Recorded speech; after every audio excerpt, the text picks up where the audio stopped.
Calon Bali 1 harus dari Buleleng. Harus hati-hati pemahaman kedewasaan berpolitik. Karena Betul. politik itu menurut saya ada karma politik. Jadi bukan berarti ketika Pak Putu ke timur, saya ke barat, secara pribadi harus bermusuhan. Ya. Nah ini PR besar untuk kita di Bali. Nah itu kan mungkin tergantung pemimpinnya lah. Ya. Kalau memang sayang sama masyarakat Bali, ya silahkan itu. Tapi kan perlu juga pembangunan yang besar. Ya.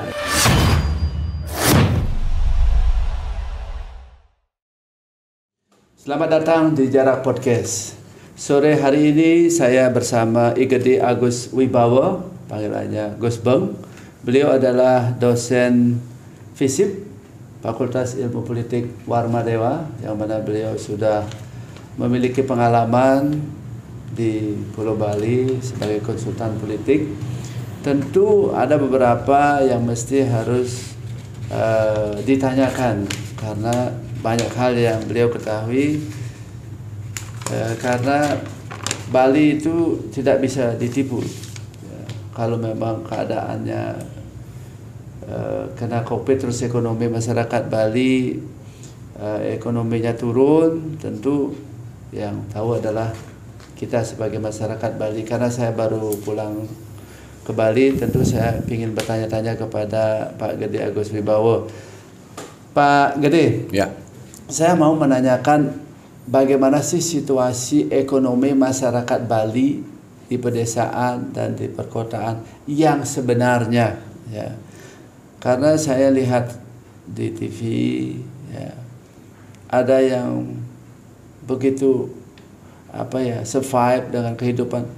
Ada juga yang makan aja susah walaupun dianggap Bali ini bukan daerah tertinggal.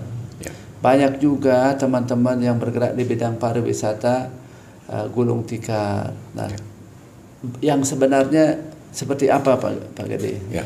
Coba dikasih tahu saya. Ya, terima kasih atas kesempatannya Jarak Pos Pak Putu selaku host di sini.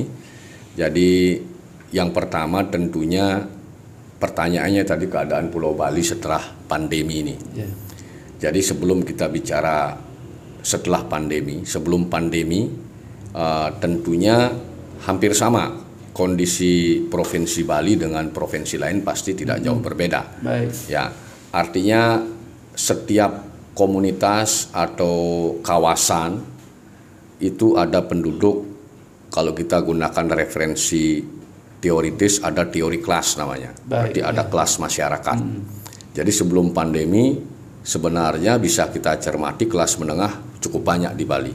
Dan bahkan mereka ini kalau kita komparasi dengan daerah-daerah lain, kaitannya dengan misalnya bagaimana PDB perbandingan PDRB satu provinsi dengan provinsi lain, mungkin Bali itu masuk 5 besar, kan begitu.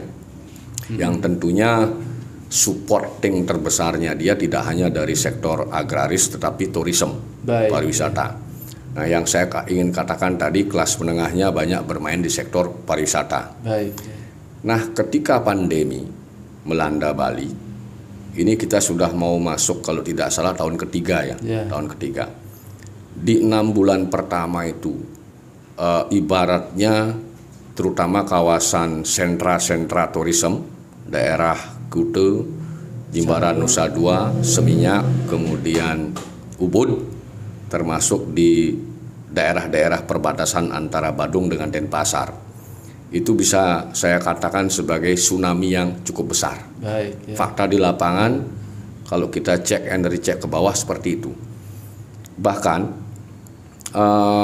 Kute yang sebelumnya hingar-bingar, cerita dari orang per orang yang bermain di travel free, supir lepas itu mereka mengatakan ke saya, ya paling tidak saat normal itu bisa membawa uang supir yang kerja free begitu, bisa di kisaran angka 500, bahkan kalau mungkin tamunya berbelanja banyak di pasar oleh-oleh bisa juta satu hari. Ya, betul. Satu hari.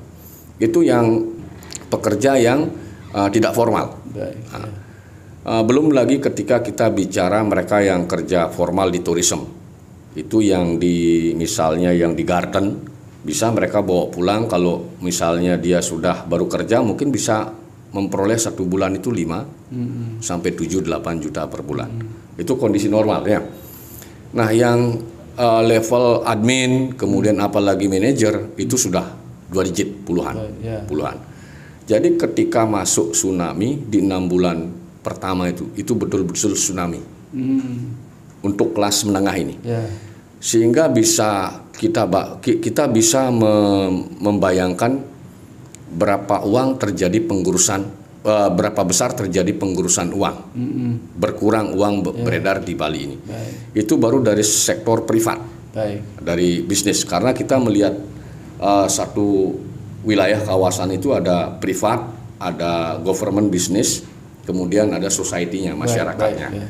Nah, uang yang tadi di kelas menengah berkurang drastis, berarti menetes ke society juga berkurang. Betul.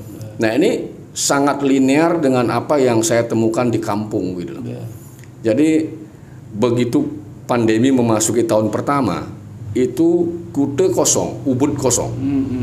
Dan mereka ini kebanyakan bahkan tidak hanya yang orang-orang Bali, termasuk para perantau yang dari luar Bali itu pulang semua. Jadi yang dulunya penyewaan motor bisa ada 50 sampai 70 satu tempat kosong, hanya garasi saja.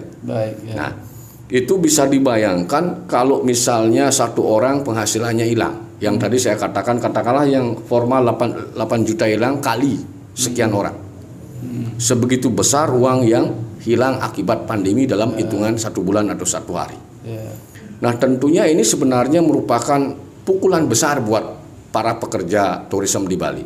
Makanya kita di kampus setelah 1 tahun pandemi itu mengajak orang-orang Bali, orang-orang yang biasa menumpukan harapannya itu di turisme, mulai beralih ke sektor yang lain.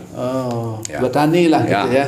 Paling tidak kita bagaimana mengarahkan mereka menjadi produsen. Produsen dalam artian bisa pertanian basah, bisa perkebunan atau mungkin perikanan. Karena pantai di Bali ini kan termasuk kalau dikelilingi Pulau Bali ini kan pantainya panjang juga. Nah, kita sudah mengarahkan, memberikan advice, masukan ke sana, termasuk pengembangan UMKM. Ya, jadi bagaimana mengatasi keadaan hari ini, 2 tahun belakangan ini. Tadi kita sudah bicara tentang kelas menengahnya, bagaimana dengan government-nya. Ini betul-betul lebih parah dibandingkan kondisi bom Bali 1 maupun bom Bali 2. Karena apa? Karena government juga menghadapi hantaman. Nah, jadi yang sebelum pandemi, misalnya Kabupaten Badung, mereka itu bisa mengelola anggaran di kisaran angka 5 sampai di limit 5 triliun per tahun anggaran. Tapi begitu memasuki masa pandemi, hampir bisa dikatakan hilang 40%. Artinya rata-rata itu daerah belanja pegawai aja. Bukan jadi APBD. Jadi APBD itu sampai hilang di kisaran 30-40%. Jadi tadi saya katakan ada klaster, tadi ada privat, ada society, ada government. Governmentnya juga uangnya hilang, berkurang. Nah, ini tentunya merupakan pembelajaran yang sangat penting buat siapapun yang hidup di Bali. Baik itu orang Bali yang berKTP Bali maupun pendatang yang mencari nafkah di Bali. Sehingga kita tidak bisa terus-terusan memberikan tumpuan harapan di sektor turisme ini. Jadi bagaimana mindset kita di Bali ini, anggap pariwisata itu camilan saja. Ya. Karena tidak hanya pandemi, sebelumnya sudah ada bom Bali 1, bom Bali 2. Ini yang paling menghajar kita betul-betul menjadi bahasanya itu tidak sekedar pingsan, tapi pingsan lama. Nah, ini keadaan Bali sekarang. Sebagaimana tadi saya sampaikan, survei kecil-kecilan, bagaimana seorang manajer yang pernah menelpon saya. Jadi saya katakan menelpon saya karena sahabat, jadi suami istri sebagai manajer. Jadi menelpon pada setelah 1 tahun pandemi, saya pikir mau apa? Ternyata menawarkan barang dagangannya itu keripik sama pisang goreng. Sampai saya sampai seberat itu. Saya pikir itu bercanda. Ternyata serius. Jadi saya tahu berapa penghasilannya karena saya akrab itu. Ya. Jadi mereka berdua itu suami istri itu paling tidak memperoleh 30-30 dari perusahaannya. Tourism itu hotel. Jadi kalau berdua kan berarti di kisaran 60. Lalu sampai mau berjualan keripik dan pisang goreng. Itu kondisi real yang satu yang kelas menengah tadi. Belum lagi yang di kelas menengahnya tadi yang sebagai garden, housekeeping dan lain sebagainya. Itu ada yang datang minta advice ke saya karena sudah hilang penghasilannya karena sudah resign. Jadi dia kena penalti dari bank. Jadi pada masa kondisi pandemi yang sudah di PHK kemudian disuruh membayar cicilan bank. Ini betul-betul mengerikan. Hah? Ada seperti itu kan? Ada seperti itu ya. Kan ada apa namanya? Ada kebijakan dari pemerintah. Ya betul. Tetapi fakta di lapangan baik itu bank swasta maupun bank negeri termasuk finance itu, mereka kan tidak bisa hanya menggunakan referensi ucapan di TV. Oh, tidak bisa tidak bisa restrukturisasi. Kalau ada surat relaksasi, ya, kalau ada policy formal policy dari pemerintah, ada hitam di atas hitam di atas putihnya, tentunya resmi, mungkin saja perbankan mau. Tapi kan itu hanya pemberitaan yang lisan di media. Seharusnya itu seharusnya ada ya seharusnya pemerintah mengawal itu betul-betul dan sungguh-sungguh karena fakta ini saya temukan meskipun satu orang kemungkinan dan dia mengatakan kawannya yang lain juga kena hal yang sama. Berarti debitor ini ribet ya di Bali di saat Covid ya. Ya karena penghasilan hilang tetapi disuruh bayar meskipun bunga dan sedikit pokok tetapi kan beban buat mereka. Oh. Jangankan mau membayar bunga, mau makan saja mereka tidak bisa. Oh, berarti ada dikasih relaksasi. Itu distrukturisasi lah. Kan diberikan biasanya pilihan. Ya, kalau ada relaksasi misalnya dari perbankan, mestinya harus jelas. Kemudian lembaga mana di tingkat pusat itu yang memberikan polisi seperti itu agar disampaikan kepada perbankan, termasuk finance. Sehingga mereka ini bahasanya kan finance kalau tidak ada surat resmi finance kita tidak bisa nyalahkan finance karena dia juga perusahaan gitu. Nah, tidak ada sosialisasi. Tidak ada, artinya konkretonya itu bisa dikatakan tanda tanya gitu. Baik, ini masukan kepada namanya regulator supaya bagaimana masyarakat Bali menghadapi satu tahun ke depan ini. Ya, paling tidak kan salah satu policy di urusan perbankan ini paling tidak mereka diberikan membayar bunga saja. Ya, bunga saja karena pokok sudah rasanya sulit sekali dengan kondisi sekarang. Situasi pandemi ini. Oke, terkait begini Pak Gusti, Pak Gede, ini kan ada kebijakan baru karena tidak perlu menunjukkan bukti PCR sehingga ada atmosfer baru untuk Pulau Bali.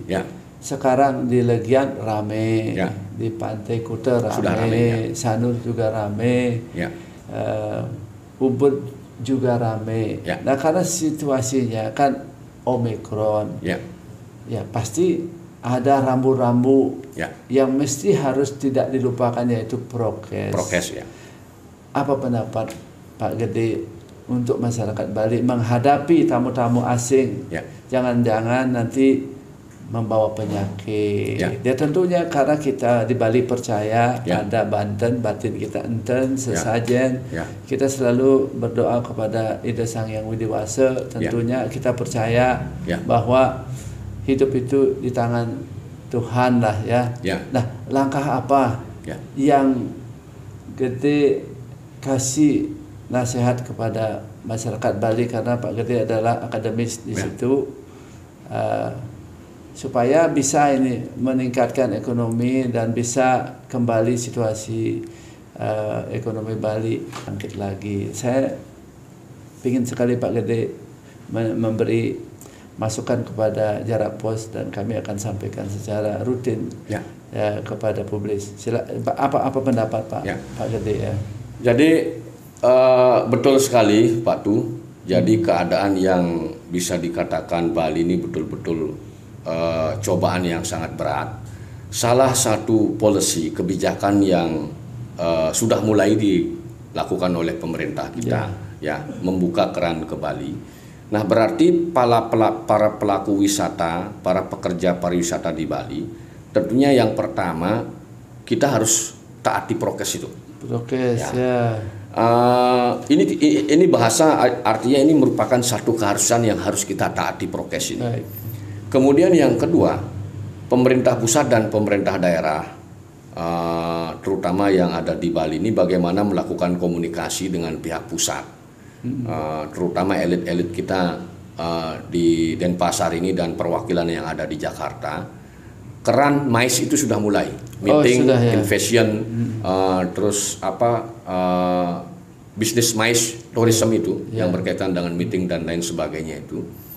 Ya, ini salah satu upaya atau aksi nyata yang bisa dilakukan. Karena ada anggaran nanti masuk ketika MICE itu dilakukan, meskipun tidak sebesar pada masa normal, tetapi ini akan bisa membantu kita di Bali. Ya, MICE ini. Jadi ini harus dipastikan, dikomunikasikan bahwa mereka yang akan datang ke Bali ini dijamin keamanannya.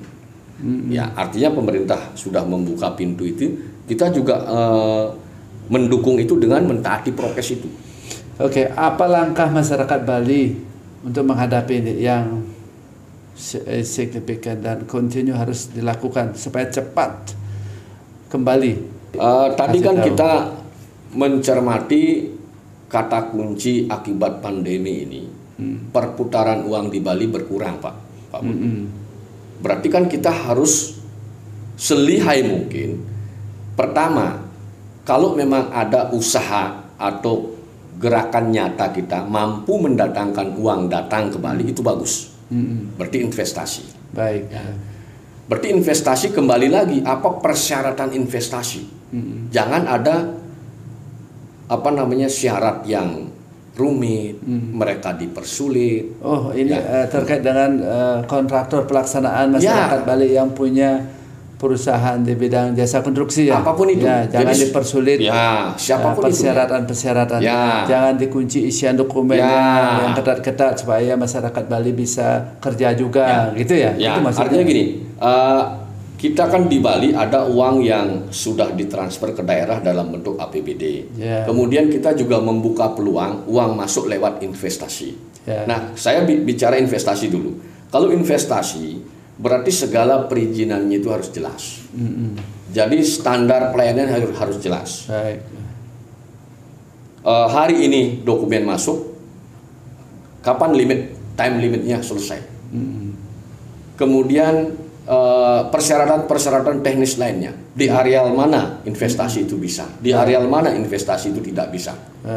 Sehingga kalau ada ruang ini, karena saya memiliki keyakinan, jangankan orang luar Bali, orang Bali masih banyak yang punya capital segar itu. Cuman mereka hati-hati mengeluarkan logistiknya di masa pandemi ini.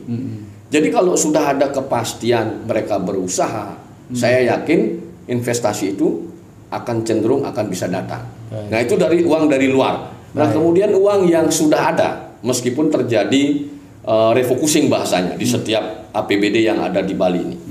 Yang refocusingnya bisa, pengurangannya itu bisa di kisaran 30 bahkan 30 sampai 40% dari total postur APBD mereka masing-masing. Nah, belanja modal di setiap daerah, apapun bentuk kegiatannya itu, semua perangkat daerah, semua aparatur ini, seyogyanya mereka berorientasi bagaimana kegiatan itu bisa dikerjakan sendiri oleh orang-orang pengusaha UMKM yang ada di Bali ini. Oh, berarti masih harus dipecah, ditunjuk-tunjuk gitu, kecil-kecil gitu. Ini kan permasalahannya berkaitan dengan regulasi yang mengatur tentang pengadaan barang dan jasa. Ada Perpres 16 yang sudah diganti oleh Perpres 21 itu, kalau tidak salah. Perpres 20 kalau tidak salah. Jadi masalah pemecahan atau tidak itu kan teknis. Tetapi yang perlu dicermati, semua aparatur yang ada di Bali ini, mulai dari koordinator pengelolaan keuangan daerah Sekda dalam hal ini, kemudian pengguna anggaran, kemudian pejabat pembuat komitmen sampai PPTK harus memiliki mindset komitmen yang sama. Bagaimana caranya agar pekerjaan ini dikerjakan di Bali? Artinya oleh orang-orang Bali yang memiliki yang izinnya itu keluar dari Bali. Ini bukan masalah nepotisme atau ke daerah tidak, tetapi semata-mata untuk memaksimalkan agar uang itu berputar di daerah masing-masing. Oh ya, supaya kearifan lokal ini bisa ikut berpartisipasi. Ya, betul, betul. Karena regulasi ada di eksekutif dan SKPD betul, itulah, ya. Betul.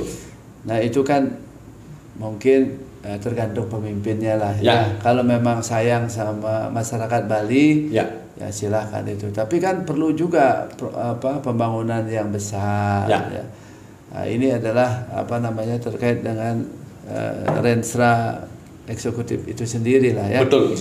Sehingga ya silahkan, berarti saran dari Pak Gede supaya masyarakat lokal bisa berpartisipasi untuk melaksanakan kegiatan-kegiatan di pemerintah daerah itu. Tidak membuat administrasi yang sulit orang lokal masuk, contohnya isian dokumennya dikunci, mungkin SKA, SKT, pengalaman kerjanya, SKT-nya.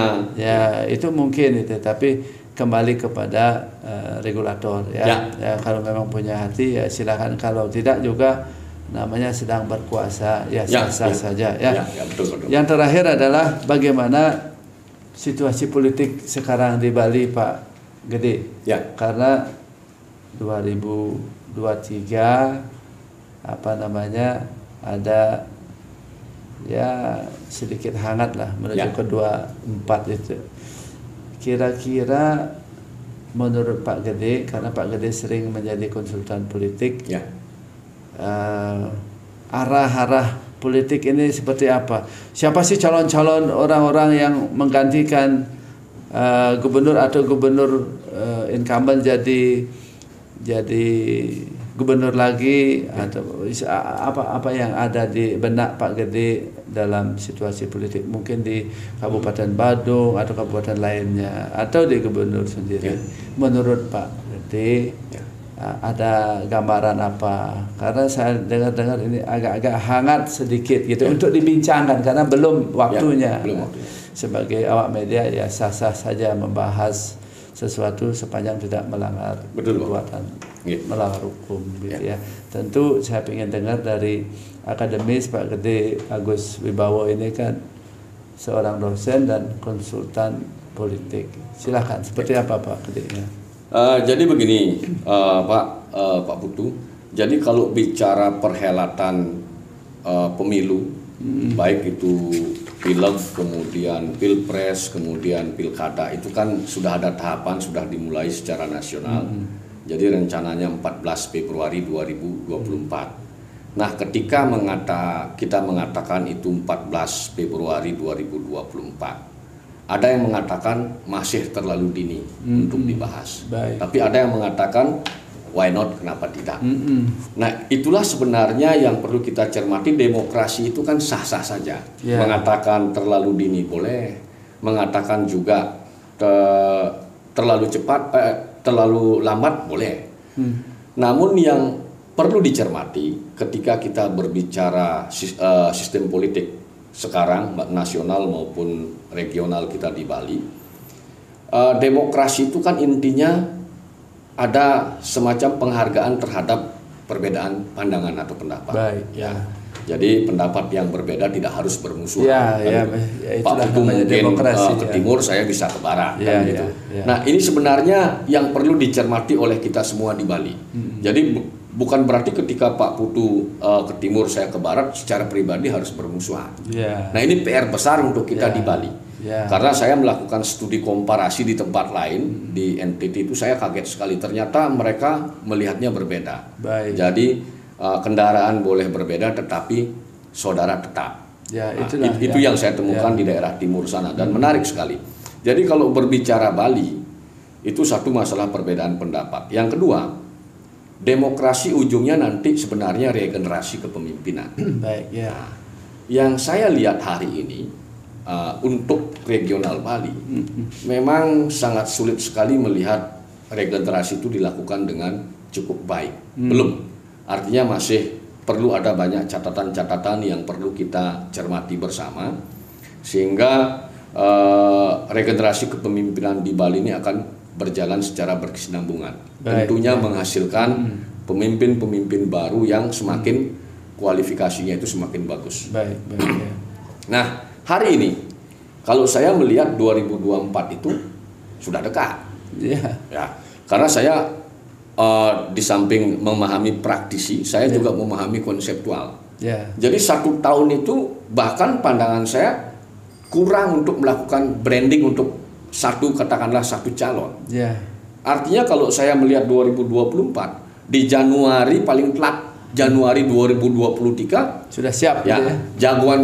Jagoannya itu harus di start dulu ya, dicun dulu dicun lah, dipanasin dulu lah. Ya. Apalagi kalau calonnya ini nanti belum popularitasnya masih di bawah 1%. Ya. Artinya saya itu sifatnya fleksibel, tentatif.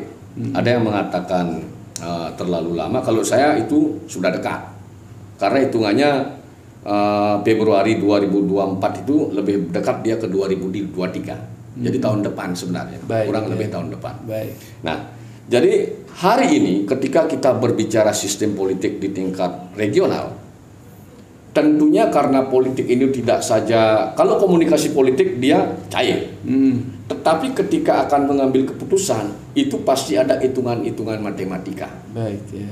Artinya dia kuantitatif juga. Baik. Jadi kacamata saya pribadi ketika berbicara pemilihan gubernur Bali ada jeda, karena tahun depan Pak Koster kalau tidak salah habis masa jabatan ada penjabat. Ini kalau sudah ada penjabat berarti peluang menang sang penantang itu ada. Pertanyaannya pertanyaannya bagaimana kacamata incumbent?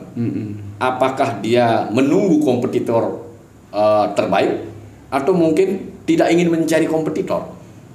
Kalau berbicara menumbuh kembangkan demokrasi, tidak boleh melawan kotak kosong. Usahakan hindarilah menggunakan kotak kosong. Ya. Berarti regenerasi tidak terjadi di sana. Baik. Ya. Ini dari kajian konseptual. Ya. Tidak jalan, tapi itu tentunya harapan saya sebagai orang Bali, sebagai warga Bali.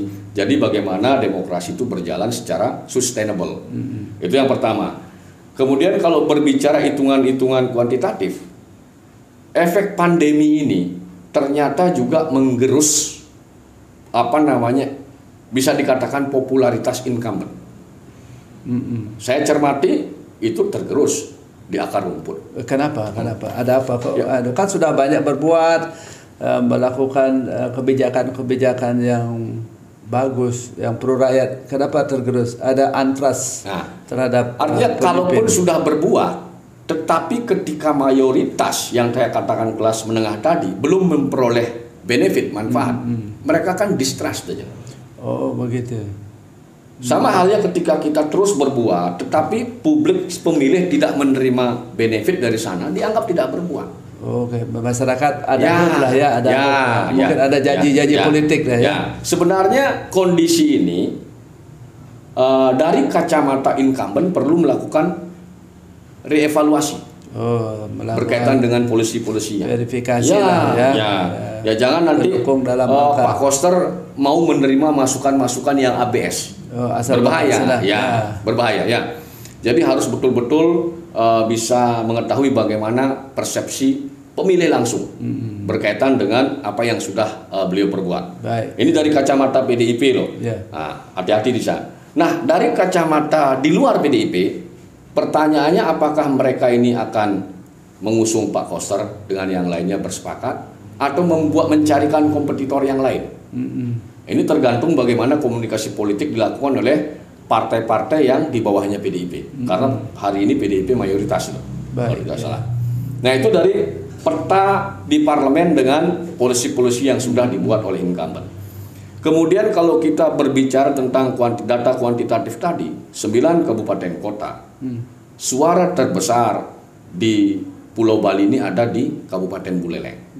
Jadi kalau tidak salah di pemilu 2019 kalau tidak salah mungkin kisaran pemilih di sana ada di kisaran 550.000. Terbesar di Bali. Kemudian yang kedua kalau tidak salah kota Denpasar atau Badung. Atau Karangasem. Ini 3 daerah ini. Jadi dari pemetaan kuantitatif tadi itu sudah bisa dipastikan suara terbesar Buleleng. Belum lagi kita menghitung saudara-saudara yang dari Buleleng ini merantau di 8 urbanisasi kabupaten ke kota-kota lain ya. Itu saya bisa estimasi kalau saya menggunakan hitungan kasar, katakanlah 10.000 di satu kabupaten kota. Berarti orang Buleleng ada sekitar 80.000. Ya, di 8 kabupaten kota yang lain. Artinya kalau ditambahkan dengan 550.000 itu sudah ada suara segar kurang lebih 630.000. Baik. Makanya saya sering mengatakan ke semeton-semeton di Bali, kalau mau mendorong calon maju, upayakan kalau bisa. Ini kita bukan bicara primordialisme, tapi bicara kuantitatif angka. Calon Bali 1 harus dari Buleleng. Karena alasan itu. Karena alasan kuantitatif itu. Kemudian yang kedua, alasan yang kedua adalah modal sosial terbesar, keratan sosial. Rasa persaudaraan, rasa menyambut berayu yang paling kuat di Bali itu adalah komunitas Buleleng. Sehingga ada Jog Buldog. Buleleng Doken. Baru kabupaten yang lain, yang kedua itu kalau tidak salah Gianyar. Kalau menurut kacamata saya. Jadi kemarin Pak Koster termasuk piawai memilih calon dari pasangan dari Gianyar. Nah, seandainya kita bicara partai tadi pemetaan, apabila partai di luar PDIP ini mencoba untuk mencari calon tokoh Buleleng maju, apalagi tidak berwarna, wah ini akan membuat istilahnya pertempurannya akan seru.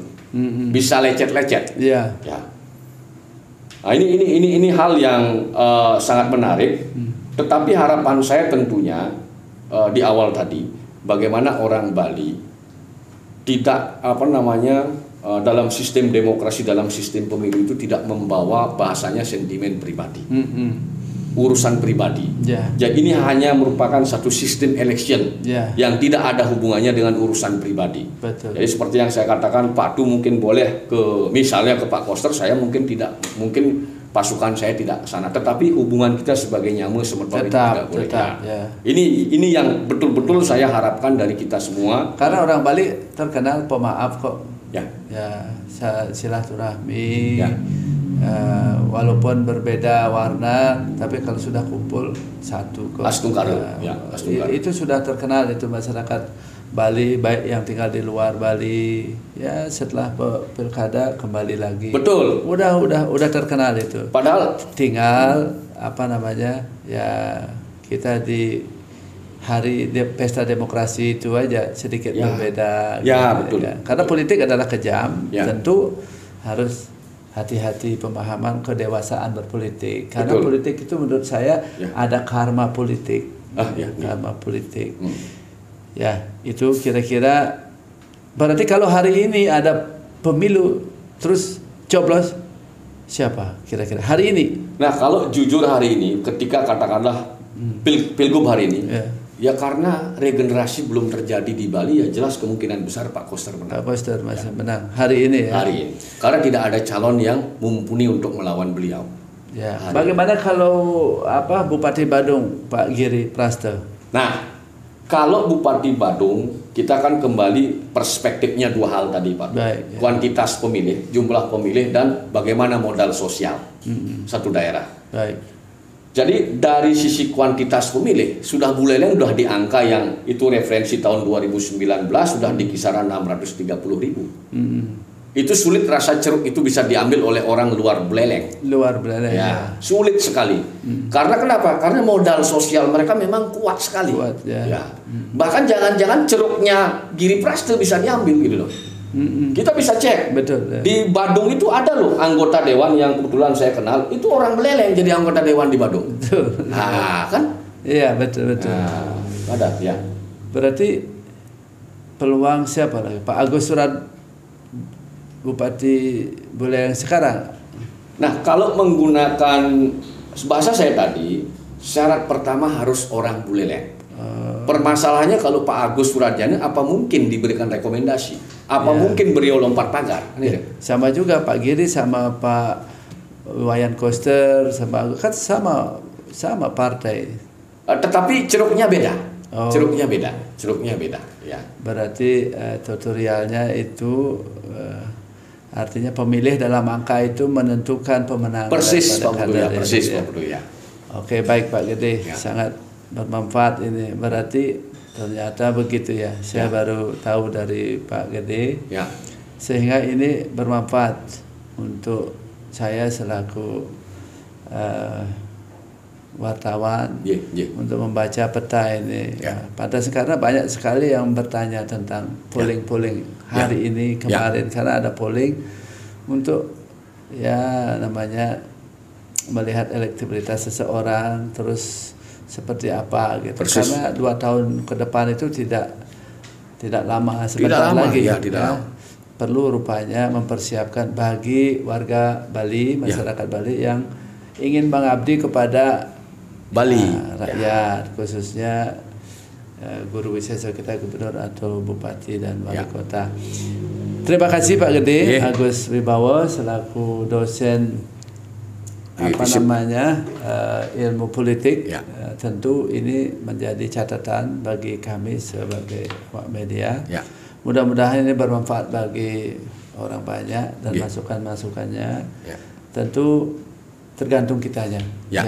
Apa yang disampaikan oleh Pak Gede Agus Wibawa, bila mana ada tuturnya yang salah baik sengaja maupun tidak sengaja sama saya aturkan Gang Reno Sinamburo minta maaf yang sebesar-besarnya dengan Pramo Santi. Om Santi Santi Santi Om.